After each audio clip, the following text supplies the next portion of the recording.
Amém, irmãos? Que alegria estarmos aqui nessa manhã, amém? Amém. Nós somos a Igreja Cristã Internacional de São Paulo e o nosso propósito é o mesmo de Jesus, é fazer discípulos de Jesus, amém? É por isso que nós estamos aqui super animados. Vamos começar com uma oração. Deus Pai, muito obrigado por estarmos aqui, obrigado pelo seu amor. Perdoe os nossos pecados, Pai eterno, nos inspire, nos anime, nos encoraje hoje, Pai. Que saiamos daqui, Pai eterno, com o coração imensamente grato ao Senhor, Pai eterno. Dê-nos, Pai, a alegria que vem do seu Santo Espírito, Pai eterno. Não só para entendermos os seus mistérios, para percebermos coisas espirituais, mas principalmente, Pai eterno, para que cada vez mais sermos parecidos com o seu Filho Jesus. Obrigado por tudo, em nome de Jesus que oramos e agradecemos, amém. Amém. O tema de hoje é frutos do reino, amém? Amém. A Bíblia fala em Daniel capítulo 2. Daniel 2, versículo 31.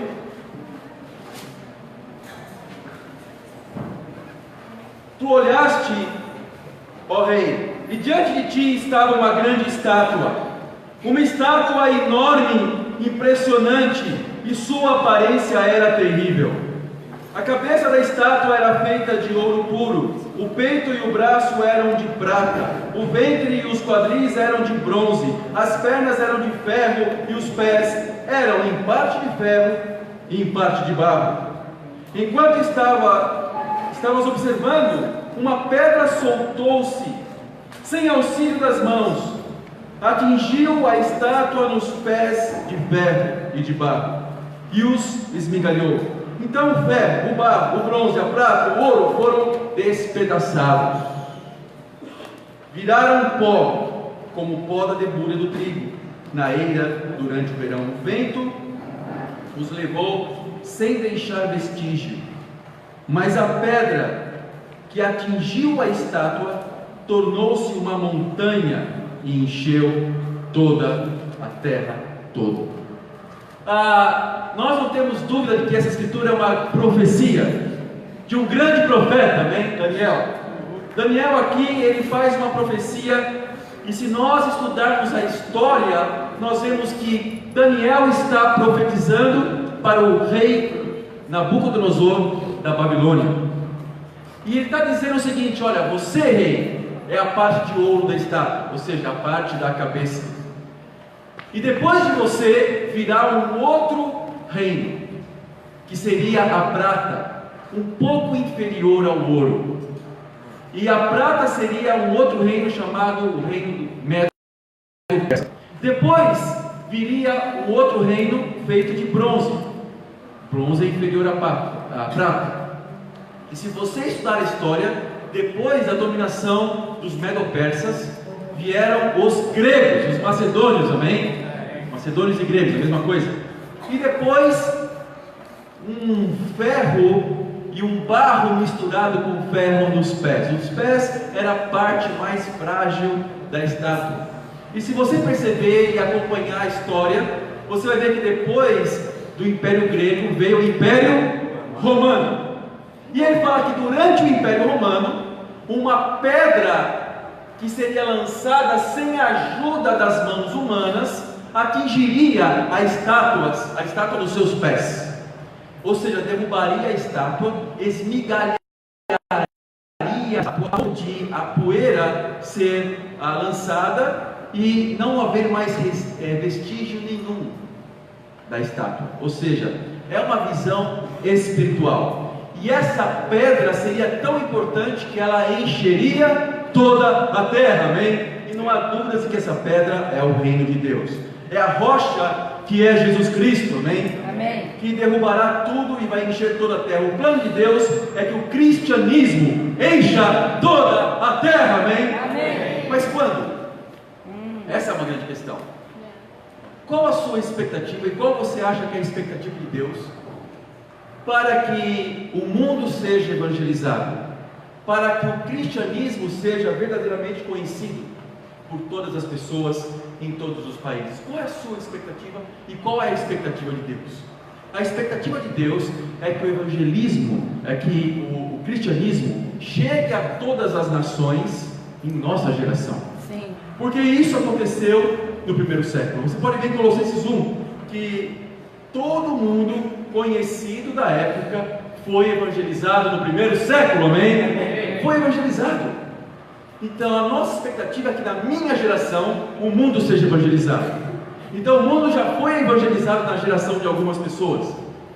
E na nossa geração, você tem essa expectativa? Ou melhor, nós trabalhamos para isso, para que o mundo seja evangelizado, amém? Então eu quero inspirar hoje, eu quero animar cada um de nós a termos a expectativa de Deus de evangelizar o mundo em nossa geração, amém? Amém. Eu sei que há gerações diferentes aqui. Há a geração do Pedro, do Manuel, Boa geração. né? Gosto mais dessa geração. Também do Ricardo. É uma geração um pouquinho mais antiga, não? Do Pacheco, Achei. do Greg também. Então, depois tem a geração do Márcio, né? Tem a geração um pouquinho. Né? E daí nós vamos falando das gerações e gerações. Temos várias gerações aqui. Mas a minha expectativa é que o mundo seja evangelizado na minha geração. É um pouco mais difícil ser na minha geração do que na geração do Heitor, amém? Do que na geração do Lucas. Porque tem que ser mais rápido, não? Tem que ser mais intenso o trabalho. Mas interessante que para evangelizarmos precisamos pensar nos frutos do reino. A Bíblia fala em Mateus 21, versículo 42. Vamos ser.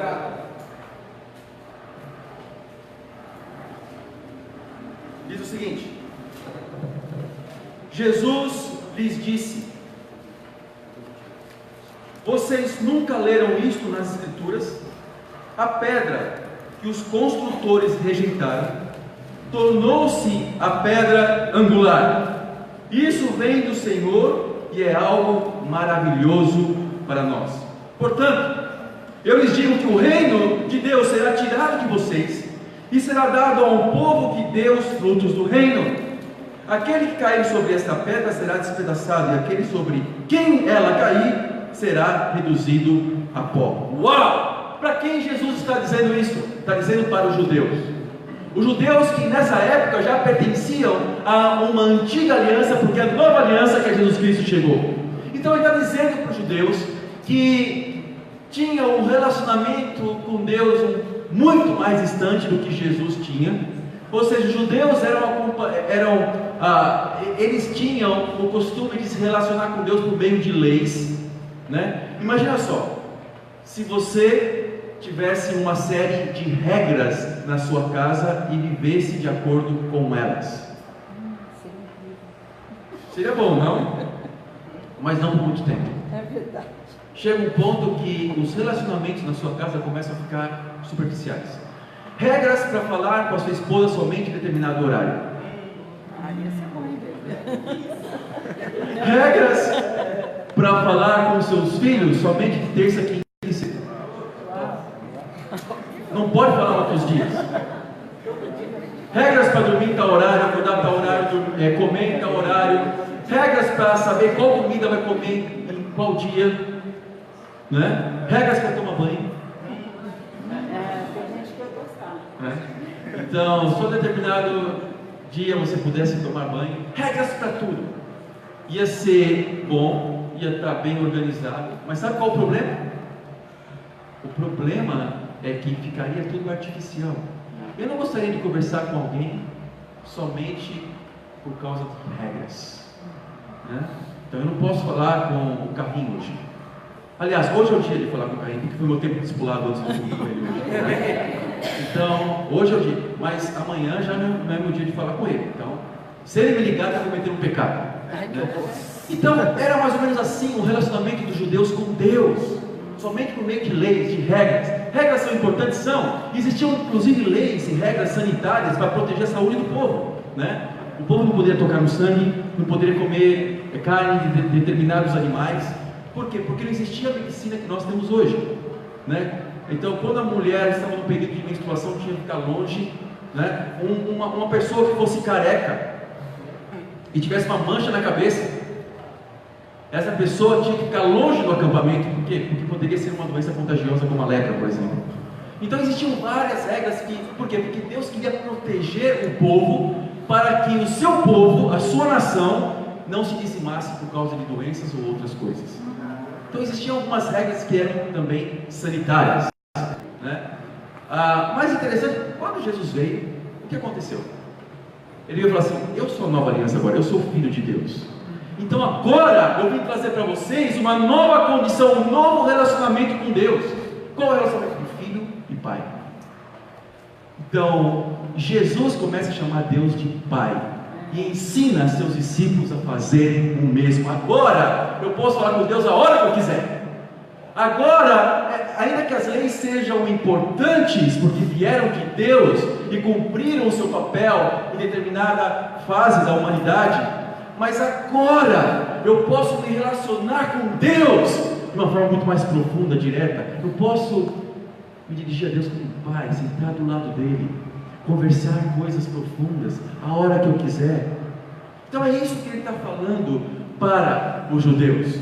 E ele está dizendo que essa pedra que os construtores rejeitaram, que essa pedra que derrubou os reinos humanos, é a pedra mais importante, é a pedra do reino, do nosso relacionamento com Deus. E também podemos falar que é o firme fundamento que é Jesus Cristo, amém? Amém.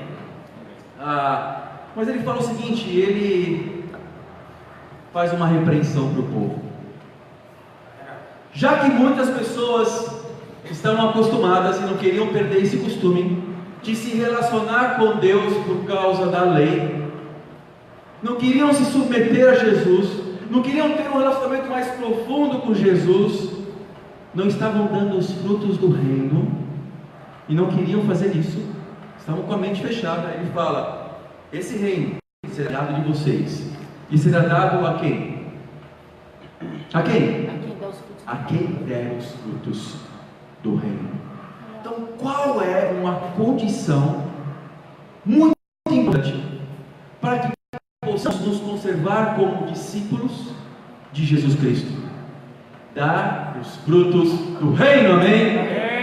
Então ele está falando de nós que somos os gentios daquela época, nós que não somos judeus de nascimento, nós que não somos judeus por convicção também, como eram os prosélitos, que não nasceram judeus, mas se converteram depois. Nós que não somos, que não temos esse costume, Jesus está falando para nós: olha, esse fruto será dado para o seu José, para as gerações mais antigas, depois as gerações um pouco mais novas, né? Márcio, Tiago, né? Tiago é bem mais novo. Então esse reino será dado para nós como discípulos. Amém. Desde a Isabela, que é a discípula mais nova do reino aqui em São Paulo, Amém. até não sei quem, que talvez seja o discípulo mais velho, não vou falar. Talvez o mais velho e o mais novo esteja aqui em Arthur Alvim, não? Eu tenho falado muito dos mais velhos, né? Então será dado para nós. Então olha só o privilégio, mas olha só a condição: continuarmos a dar do reino. E qual fruto Deus quer que nós possamos dar? Primeiro ponto, vamos ver o crescimento numérico e a expansão geográfica do reino. Vamos nos inspirar com a Bíblia agora, amém? Amém. Vamos ver como esse reino cresceu. Vamos ver como ele preencheu toda a terra. Vamos para Atos capítulo 1, versículo 8. Olha só como ele cresceu. De que forma ele cresceu?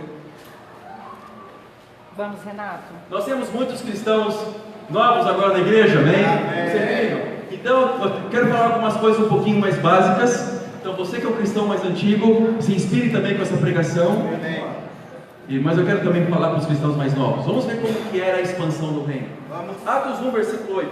Fala, Renato. Mas receberão poder quando o Espírito Santo descer sobre vocês, ou seja, quando o reino chegar. E serão minhas testemunhas em Jerusalém, ou seja, Jerusalém é lá na Judéia, ok? Depois onde? Em toda a Judéia, não só na cidade de Jerusalém, mas em toda a Judéia, nas cidades circunvizinhas de Jerusalém. E Samaria já estava nos limites, além dos limites da Judéia.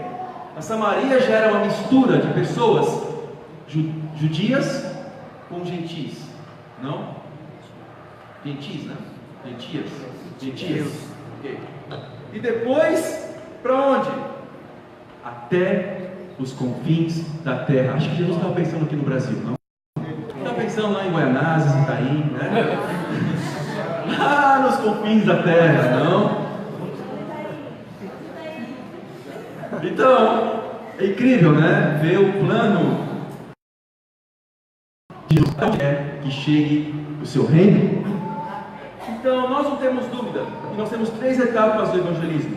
Jerusalém foi o que aconteceu até Atos 8 e continuou acontecendo depois, mas em Atos 8 o reino começou a se expandir para onde? Para Samaria com Felipe, lembra? Depois em Atos 10 foi para os gentios. E nós vemos que todo mundo conhecido hoje, todo mundo já é conhecido hoje, né? Sabemos que o mundo, que o planeta é uma esfera, ainda que alguns contestem isso, não? Mas o planeta é uma esfera e nós sabemos que existem pessoas em muitos países e conhecemos os países, sabemos, você pode olhar no mapa, você vai conhecer os países. E agora a nossa responsabilidade é muito grande, porque o evangelismo é mundial e o mundo realmente conhecido como ele é. Em Atos 2:41, olha que interessante. Vamos lá, Renato. Diz o seguinte: os que aceitaram a mensagem foram batizados. E naquele dia houve um acréscimo de cerca de 3.000 pessoas. Olha, havia pessoas naquela época que tinham uma noção numérica do que estava acontecendo. Então havia pessoas naquela época que contavam, ok? Que expressavam. Porque Lucas, que escreveu o livro de Atos, ele não conviveu com Jesus, ele era um gentio. Ele era uma pessoa que não era judia. Então, ele, por meio de testemunhas oculares, sabia o que estava acontecendo, conversando com a mãe de Jesus, conversando com os discípulos da época, conversando com muitas pessoas. Ele escreveu o Evangelho de Lucas e depois escreveu o livro de Atos. Olha que interessante. E o que acontece é que depois que ele escreveu tudo isso, ele colheu as informações, com certeza ele conversou com pessoas que sabiam de números também, não? E aqui nós vemos o evangelismo, uma expansão numérica, uma das primeiras, ou a primeira expansão numérica, depois que o reino chegou, amém?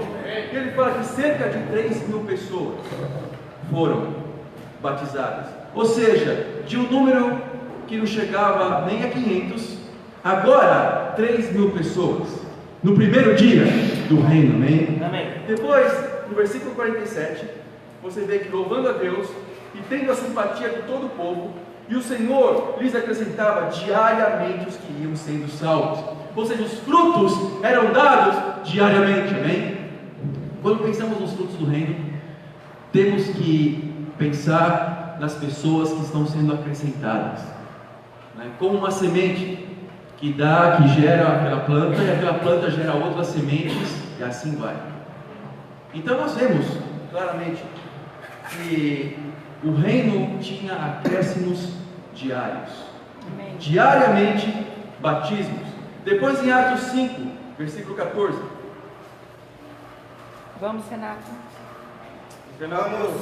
Em número cada vez maior, homens e mulheres criam no Senhor e lhes eram acrescentados. Amém? O reino, a igreja crescia.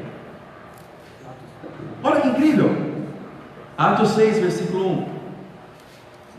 Naqueles dias, crescendo o número de discípulos, os judeus de fala grega, entre eles, queixaram-se dos judeus de fala hebraica, porque suas viúvas estavam sendo esquecidas na distribuição diária de alimentos. Ok. O número crescia e cresciam também o quê? Os problemas. Então haveria necessidade, com certeza, de discipulado, não? Para lidar com os problemas. Ora em Atos 9, Atos 6, versículo 7, melhor dizendo. Assim a palavra de Deus se espalhava, crescia rapidamente o número de discípulos em Jerusalém, também um grande número de sacerdotes obedecia a lei. Então, também os sacerdotes judeus começavam a se converter ao cristianismo. Que incrível, não? O número crescente, uma igreja saudável. Atos 9, versículo 31.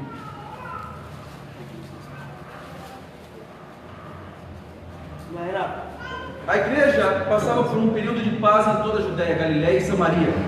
Ela se edificava, encorajada pelo Espírito Santo, crescia em número, vivendo no temor ao Senhor.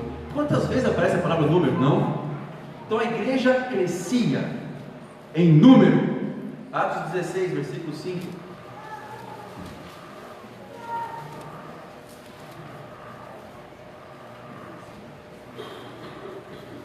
Assim, as igrejas eram fortalecidas na fé e cresciam em número cada dia. Aqui nós vemos que enquanto a igreja estava somente entre os judeus, crescia. Atos 2. Nós vemos que depois, em Atos 9, 31, já estava no meio dos samaritanos, a igreja também crescia. Agora aqui, em Atos 16, a igreja já tinha chegado para os gentios, para aqueles que não eram judeus nem samaritanos, e a igreja crescia em número, amém? E olha em Atos 28, versículo 22, olha que interessante.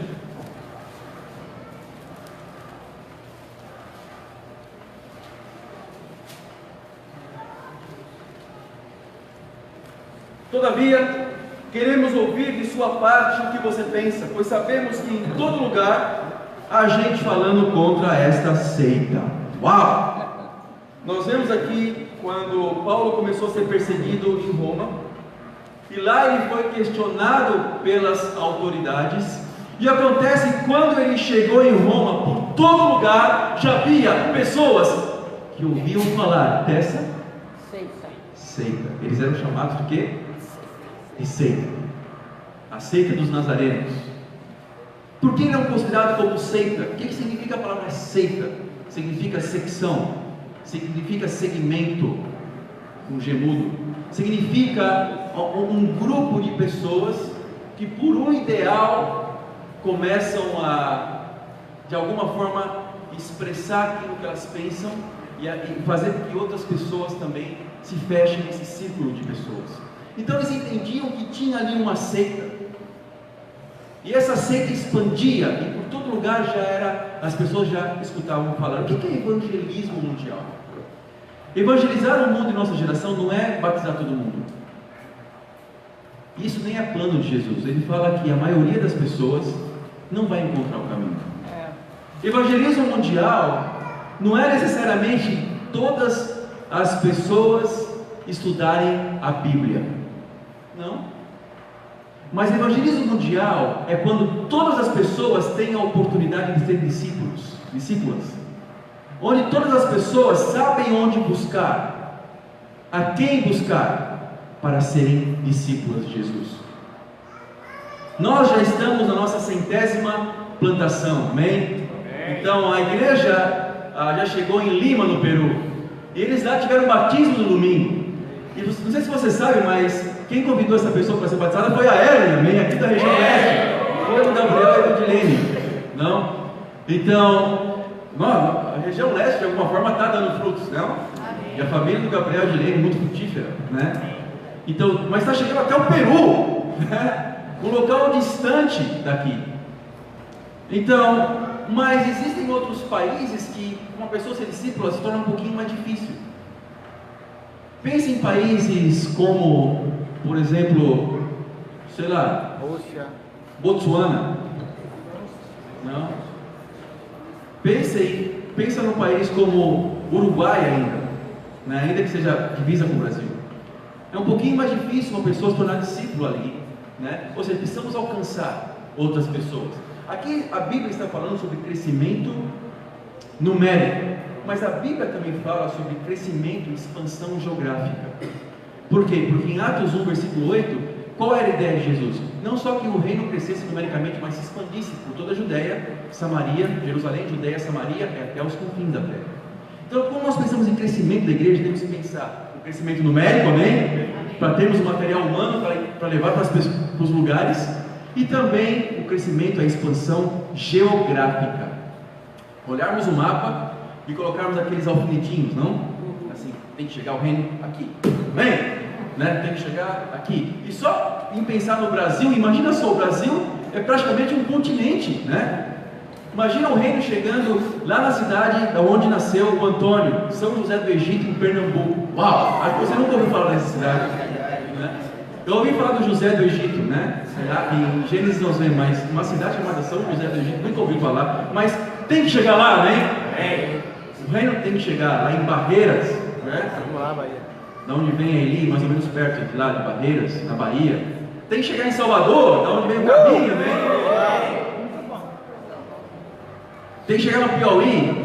É o Bernardo que é do Piauí? Não? Tem que chegar lá no Piauí. Tem que chegar nos lugares distantes de São Paulo, né?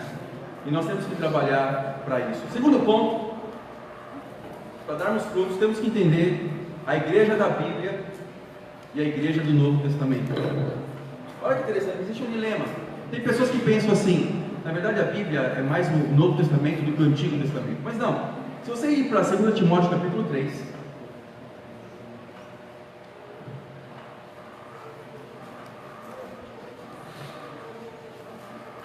temos que levar a palavra de Deus, amém?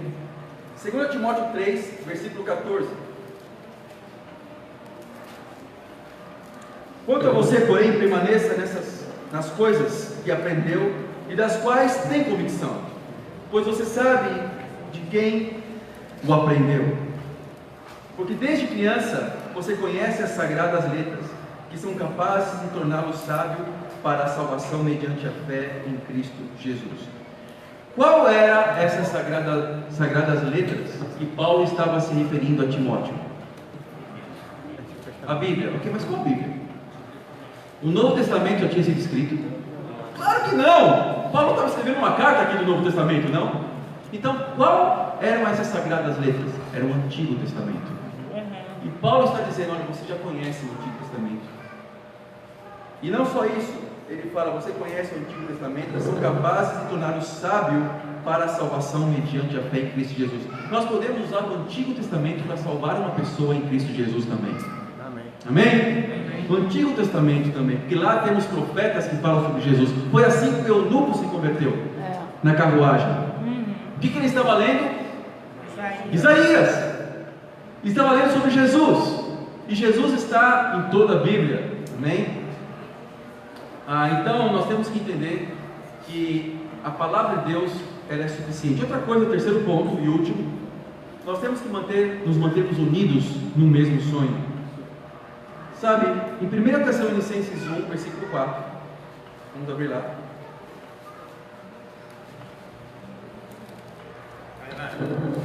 Sabemos, irmãos, amados de Deus, que Ele os escolheu. Todo mundo lá? 1 Tessalonicenses, melhor dizendo, 2, versículo 13. Bom. Também agradecemos a Deus, sem cessar, o fato de que receberam de nossa parte a palavra de Deus. Vocês a aceitaram não como palavra de homens, mas conforme ela verdadeiramente é, como palavra de Deus que atua com eficácia entre vocês, os que creem. Porque vocês, irmãos, tornaram-se imitadores das igrejas de Deus em Cristo Jesus, que estão na Judéia. Vocês sofreram da parte dos seus próprios conterrâneos as mesmas coisas que aquelas igrejas sofreram da parte dos judeus. A Bíblia está dizendo aqui, e Paulo está dizendo, que a igreja em Tessalônica se tornou imitadora de uma outra igreja. Qual a igreja? Jerusalém, amém?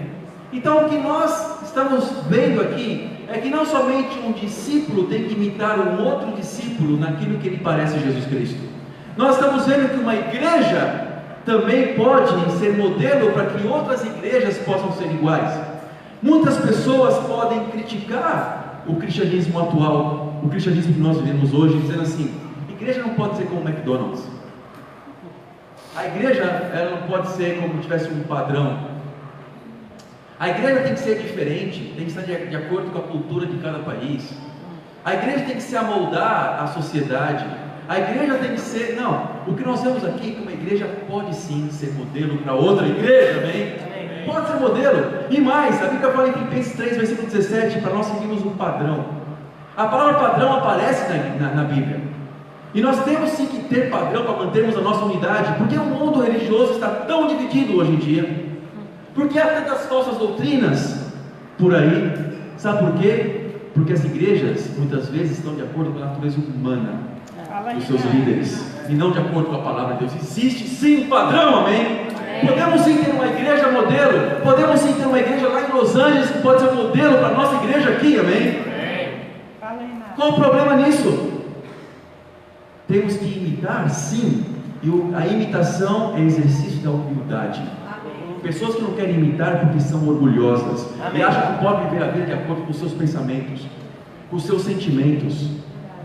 Um discípulo de Jesus vive se negando muitas vezes, negando os seus próprios sentimentos. Amém. Verdade. Sentimentos são bons? Podem ser bons, mas podem ser ruins, não? Então, como saber se os meus sentimentos estão alinhados com os sentimentos de Jesus? Amém. Jesus também tinha sentimentos, amém? Então, os meus sentimentos têm que estar alinhados aos sentimentos de Jesus Cristo. Eu tenho que estar de acordo com como Jesus pensava, como Jesus sentia de acordo com determinada situação. Mas tem sentimentos que são ruins. E o que eu tenho que fazer? Eu tenho que me negar.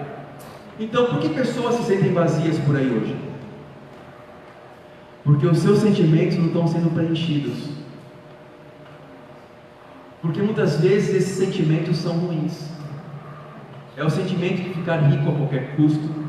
É o sentimento de querer ser preenchido na área emocional. É o sentimento de nunca querer ser frustrado amorosamente.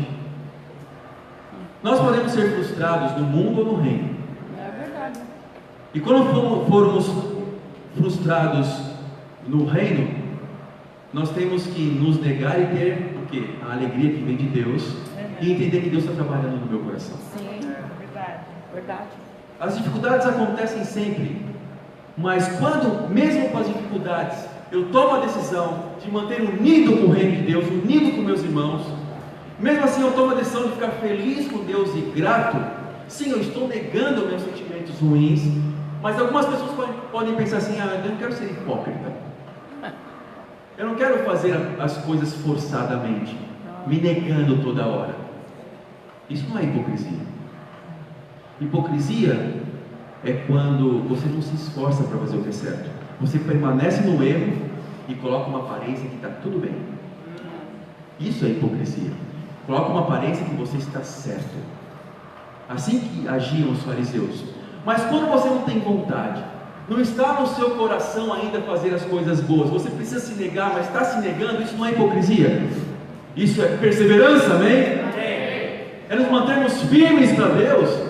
Então Satanás quer enganar cada um de nós achando que eu tenho que fazer só quando eu sinto no coração. Não! Eu tenho que fazer quando eu não sinto no coração. Porque o coração, a Bíblia fala que ele está doente demais para ser curado. Então, irmãos, nós temos que nos negar muitas vezes para agradarmos a Deus. Você já viu como um diamante é lapidado? Você já viu como um ferro é afiado? Não tem como você afiar um ferro poderosamente sem que saia a faísca. Não? Já viu? Já viu quando o escapamento cai do carro, né, e fica ralando no asfalto e fica saindo faísca? Saindo faísca, saindo faísca, saindo faísca. Ele está lá sendo desbastado pelo asfalto, não? Corroído pelo asfalto. Ou seja, sai faísca, né? Nós temos aqui como irmãos que ter uma amizade profunda. Nós temos que expressar o nosso coração, mas ao mesmo tempo temos que entender que eu não quero ficar feliz somente quando as coisas que eu gosto estão sendo feitas. Tem pessoas que ficam emburradas. Não é do meu jeito? Não está do meu jeito. Assim mesmo. Pega Renato. Fala, Você é feliz quando as coisas não estão do seu jeito? Se você não é feliz, você precisa aprender mais o que é cristianismo. Jesus orou 3 vezes no jardim de Getsemane, dizendo para Deus assim: olha, por favor, afaste de mim esse cálice de sofrimento. Mas depois ele chegou a uma conclusão: mas não seja feito o que eu quero, seja feito o que tu queres. É Nos verdade. deixou ele um exemplo.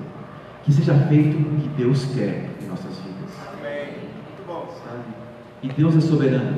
Ele permite que muitas coisas aconteçam para o nosso bem. É verdade. Boas e ruins. Não estou dizendo que as coisas ruins vêm de Deus. Estou dizendo que Ele permite, porque é soberano. É verdade. Se Ele não permitisse, não seria soberano, não? É verdade. Então, Ele não teria o poder sobre toda a terra? Sobre todo o universo?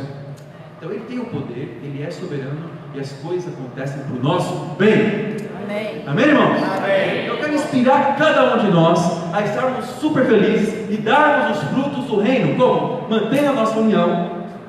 Como? Entendendo o crescimento, a expansão numérica e geográfica. Precisamos dar os frutos do reino, convidar pessoas, sabe, sermos animados para isso, porque o reino pode ser tirado de nós, o reino pode ser tirado de você, se nós não estamos nos esforçando para darmos os frutos. Quando fazermos um bate-papo, quando fizermos um bate-papo, temos que pensar assim: eu tenho que ter a expectativa de dar frutos desse bate-papo. Bate-papo não é só uma reuniãozinha legal, não, onde algumas pessoas comem e compartilhamos algumas coisas. Ah, que maravilhoso, que lindo. Fizemos uma reunião legal, somente discípulos foram no bate-papo.